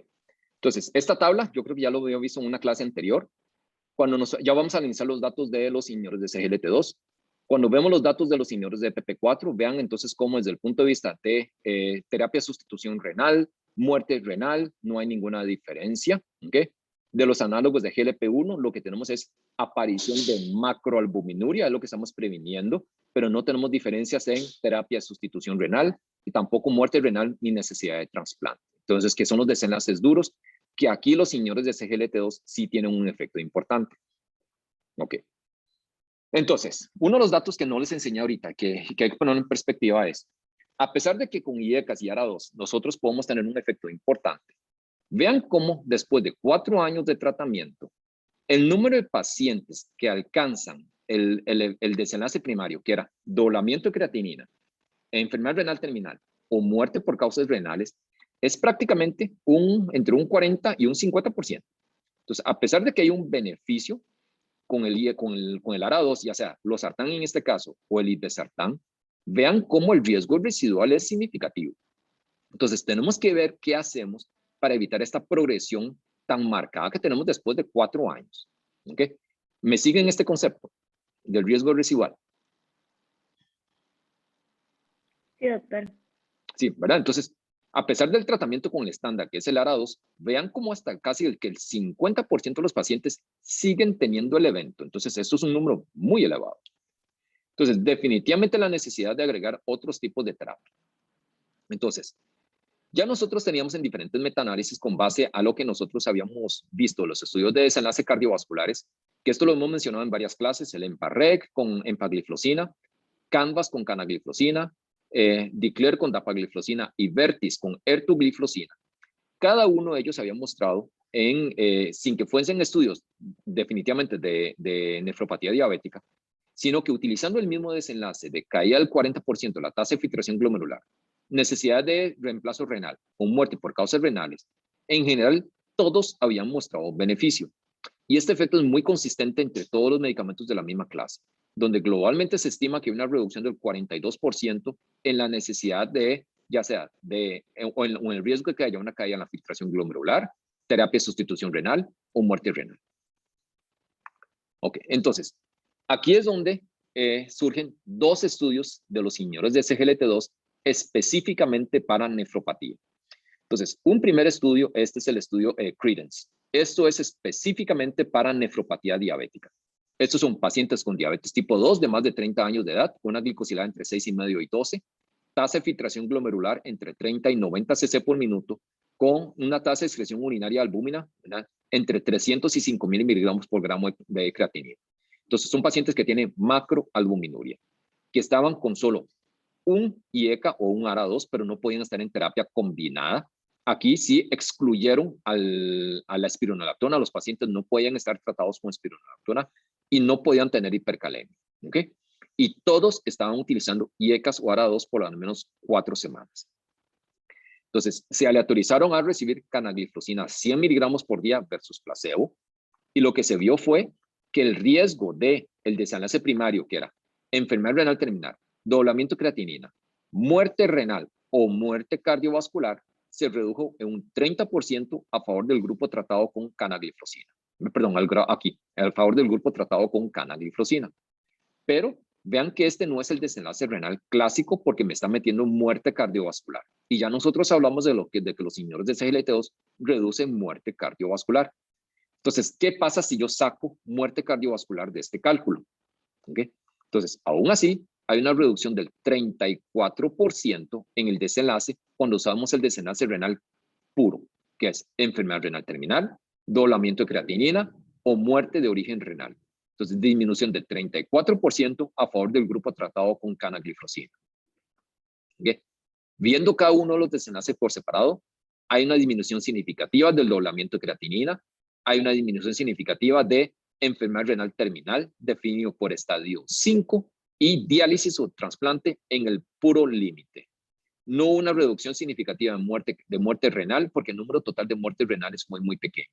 Y en muerte cardiovascular estuvo en el puro límite de significancia. Y el desenlace duro, el más duro de todos, que es diálisis, desde el punto de vista renal, diálisis, trasplante o muerte renal, una reducción significativa. Okay. Y el segundo estudio es el estudio DAPA-CKD. Entonces, la diferencia que tiene DAPA-CKD con respecto a Credence es que DAPA-CKD incluye una población que no tiene diabetes. Entonces, DAPA-CKD incluye pacientes de más de 18 años de edad con tasa de filtración glomerular entre 25 y 75 cc por minuto y una excreción urinaria albúmina nuevamente entre 200 y 5,000 miligramos. ¿Okay?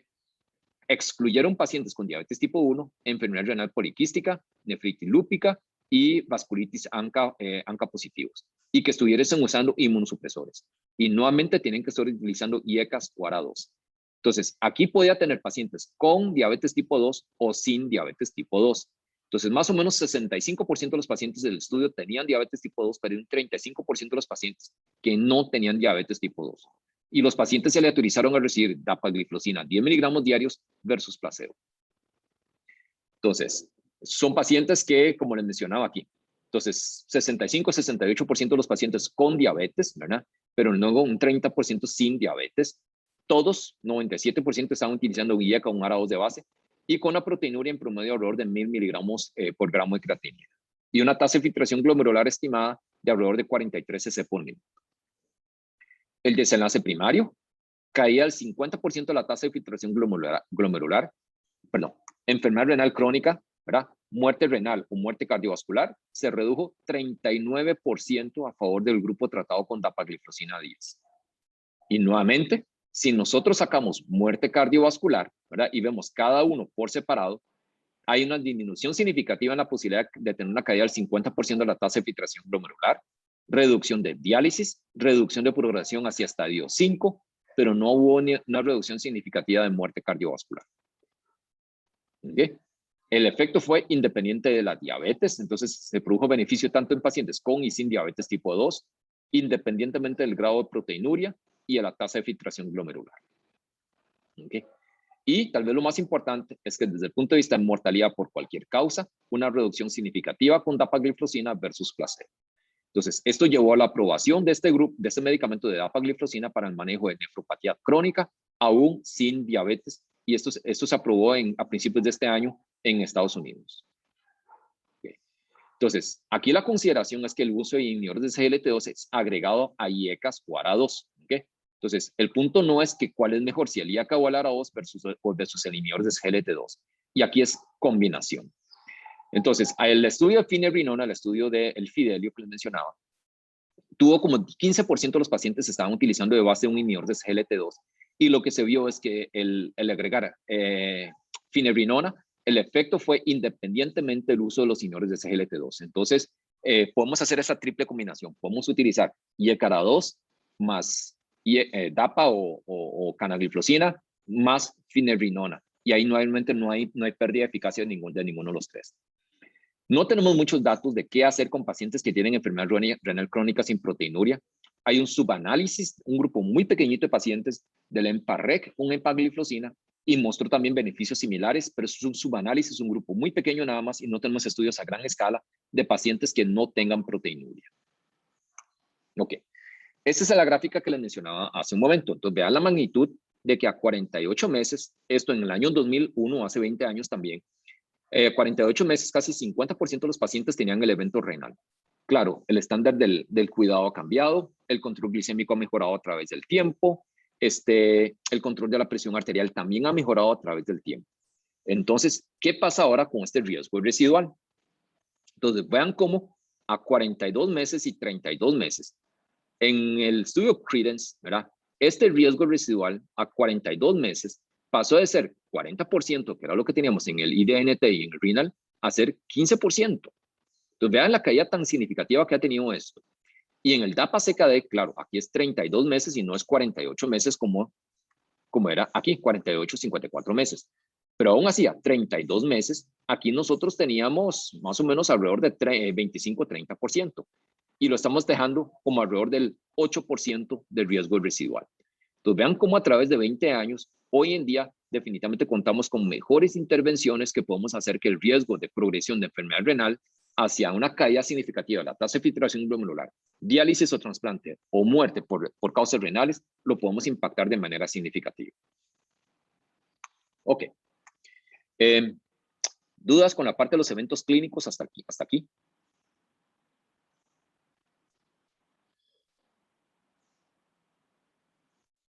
¿Algún comentario?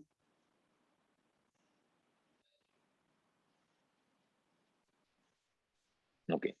Yo creo que viendo estos datos no cabe mucha duda de que definitivamente esta debería ser la triple terapia que los pacientes con nefropatía diabética deberían tener, o enfermedad renal diabetes. Entonces deberían tener todos o un IACA o un ARA2, todos deberían tener un inhibidor de SGLT2 en la medida en que la tasa de filtración glomerular se los permita, que es por arriba de 25 cc por minuto, ¿verdad? Y posiblemente un antagonista de aldosterona, vigilándoles el potasio y en la medida que no hagan hipercalemia. Pero es la combinación, es la triple terapia que deberían estar recibiendo para poder tener mínimo, ¿verdad? Este riesgo residual que sea mucho menor de lo que nosotros teníamos hace algunos años. ¿Cuáles son los mecanismos? ¿Cuáles son los mecanismos por los cuales los inhibidores de SGLT2 se potencia en combinación con los inhibidores de la ACA y el ARA2? Yo creo que esta gráfica lo vimos al puro principio también. Entonces, dentro de lo que mencionaba al principio de la clase de cuál es el mecanismo de hiperfiltración en las personas que tienen diabetes, acuérdense que en la primera clase, cuando hablamos de fisiopatología, las personas que tienen diabetes tienen mayor expresión del SGLT2.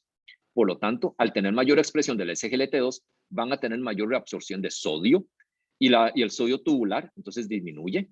las concentraciones de sodio tubular intraluminal, entonces son menores. Esto lo sensa la mácula densa. La mácula densa entonces va a liberar menos adenosina. Al liberar menos adenosina, vamos a tener vasodilatación de la arteriola aferente, que esto nos produce aumento de la presión intraglomerular y por lo tanto nos lleva a hiperfiltración. Entonces, esto es en la persona que tienen diabetes sin tratamiento con IECAS o con ARA2. Sin IECAS, ARA2 o inhibidor de SGLT2. Entonces, cuando nosotros le agregamos un inhibidor de SGLT2, ¿okay?, y bloqueamos la reabsorción de sodio, entonces vamos a tener, además de la glucosuria, vamos a tener mayor cantidad de sodio a nivel del lumen tubular. Esto lo sensa la mácula densa. La mácula densa entonces va a producir adenosina, que nos lleva a vasoconstricción de la arteriola aferente, nos lleva a disminución de la presión intraglomerular. Y si a esto le sumamos que con el uso de IECAS o ARA2 estamos produciendo vasodilatación de la arteriola eferente, entonces la presión intraglomerular va a disminuir todavía más. Y ahí el mecanismo por el cual nosotros podemos disminuir el grado de proteinuria y el grado de hiperfiltración que vamos a ver en estos pacientes. De ahí la razón de por qué el mecanismo es complementario con el uso de los inhibidores de IECA y ARA2. Entonces, no es cuál es mejor, es que hay que combinarlos. Entonces, los estudios de hoy en día de los IECAS de los inhibidores de SGLT2 en nefropatía, todos son con pacientes que están utilizando al menos 4 semanas de dosis estables del IECA o el ARA2. Okay. Entonces, para finalizar, ¿qué nos dicen las guías? Entonces, desde el punto de vista de tamizaje, entonces estas son las guías de la Asociación Americana de Diabetes. Dice que al menos una vez al año deberíamos estar midiendo albuminuria. Entonces, y albuminuria lo que hay que medir es la relación albúmina-creatinina. Entonces, la relación urinaria, lo que se llama el UACR. Entonces, la relación de albúmina-creatinina urinaria. Y esto debe hacerse en pacientes que tienen diabetes tipo 1 a partir del 5º año y en todos los pacientes con diabetes tipo 2, independientemente del tratamiento. ¿Ok? Y los pacientes que ya tienen enfermedad renal diabética, entonces que tienen una albuminuria de más de 300 o una tasa de filtración glomerular entre 30 y 60 cc por minuto, debería hacerse al menos cada semestre, cada 6 meses. ¿Ok? Desde el punto de vista de enfermedad renal crónica o enfermedad renal diabética, entonces optimizar el control glicémico para prevenir la progresión. Esto lo hablamos al principio de la clase, ¿verdad? Entonces, definitivamente, tratar de tenerlo lo mejor controlado posible. En pacientes con diabetes tipo 2 y enfermedad renal crónica, consideren utilizar un inhibidor del SGLT2 si en la medida en que la tasa de filtración glomerular, en ese momento lo pusieron en 30 porque era basado en un estudio Credence, pero realmente hoy en día se puede utilizar hasta 25 basado en DAPA-CKD y en la medida en que tenga una albuminuria de más de 300. Y en pacientes que tienen diabetes tipo 2 y enfermedad renal crónica, además deberíamos estar utilizando el inhibidor de SGLT2 no solo por la parte renal, sino que también desde el punto de vista de protección cardiovascular. ¿Ok? En los pacientes que además de enfermedad renal crónica por la asociación con enfermedad cardiovascular, como vimos hace un momento, si tenían mayor riesgo de enfermedad cardiovascular, le podemos agregar el GLP-1, ¿verdad? Donde el GLP-1 puede reducir sobre todo, entonces como vimos, albuminuria, progresión de albuminuria, y enfermedad cardiovascular, pero aquí no estamos, ya si ellos lo hablan directamente, no nos dice nada de progresión de enfermedad renal, sino que hablan de albuminuria y progresión de albuminuria. Optimizar el control de la hipertensión arterial, entonces llevarlo a menos de 130/80, ¿verdad? Y no es continuar IECAS o ARA2 por pequeñas elevaciones de creatinina en ausencia de depresión de volumen. ¿Okay? En pacientes que no están en diálisis, restringir las proteínas de la dieta a más o menos 0.8 gramos por kilo. Esto es un estudio viejo basado en un estudio que se llama el MDRD, que mostraba que en ese caso la tasa de albuminuria, la tasa de proteinuria disminuye y la tasa de progresión, la tasa de caída, la filtración glomerular también disminuye. Entonces hay que restringirles un poco la ingesta de proteínas. ¿Okay? Y en personas que no están embarazadas, en mujeres que no están embarazadas, IECAS o ARA2, ¿verdad? Debería ser la primera elección, primero para albuminurias entre 30 y 299 y definitivamente indicados en presencia de albuminuria más de 300 o una caída de la tasa de filtración glomerular, o sea, en presencia de enfermedad renal diabética. ¿Okay? Entonces, esto es lo mismo que dijimos y esto es lo que presentamos fue la evidencia con la cual se basan estas guías. Y periódicamente monitorizar la creatinina y potasio, sobre todo cuando estamos agregando algún medicamento nuevo. ¿Okay? Entonces, pues, cuando hay elevación de creatinina o cuando hay cambios de potasio, cuando estamos utilizando IECAS ARA2, ¿okay? No se recomienda en pacientes que tienen no se recomienda dar IECAS o ARA2 pacientes que tienen presión arterial normal y y albuminuria normal. Entonces, lo que hablamos al principio, basado en el estudio Roadmap, que aumentaba mortalidad, no se recomienda dar tratamiento ahí. Entonces, si están normotensos y normoalbuminúricos, no debemos dar ni el IECA ni el ARA2. ¿Okay? Referir a nefro cuando tienen una tasa de filtración glomerular de menos de 30, o sea, en estadio 4 o 5, ¿verdad? Entonces, si nosotros tenemos las señales de alerta que mencionamos al principio, entonces, si no tenemos certeza de la etiología, vemos un sedimento urinario activo, entonces con leucocitos, con glóbulos rojos, es de difícil manejo, o tenemos una enfermedad renal rápidamente progresiva, mejor lo referimos a un especialista. Okay. En conclusión, entonces, nefropatía diabética definitivamente va en aumento. La presencia de enfermedad renal crónica por diabetes aumenta el riesgo de mortalidad total, eventos cardiovasculares y otras complicaciones microvasculares. Tenemos que tener un control estricto de la presión arterial y lípidos para prevenir la parte de complicación cardiovascular y un control estricto de la glucosa para evitar la progresión de la nefropatía y evitar el desarrollo de las otras complicaciones microvasculares. La primera elección, dosis plenas. Entonces, vea que el IRMA, el estudio que vimos de microalbuminuria, mostró que 300 miligramos de irbesartán era mejor que 150. Entonces, dosis plenas del IECA o el ARA2, combinarlo con el inhibidor de SGLT2 probablemente en presencia de proteinuria y posiblemente en un antagonista de aldosterona. Y el tamizaje, entonces, acordarse de hacerlo al menos una vez al año con creatinina y microalbuminuria. ¿Ok? Creo que eso era lo que traía así. ¿Alguna duda, algún comentario en relación a nefropatía diabética en general?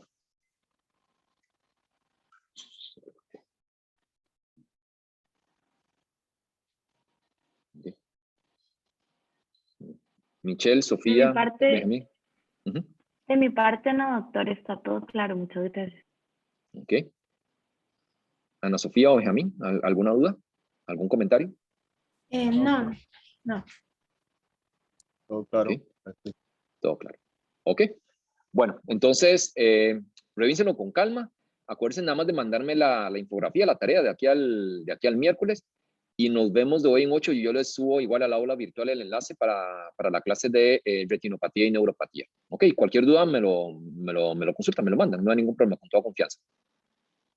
Gracias, doctor. Gracias. Bueno, Perfecto, muchas gracias. muchas gracias, nos vemos. Hasta luego.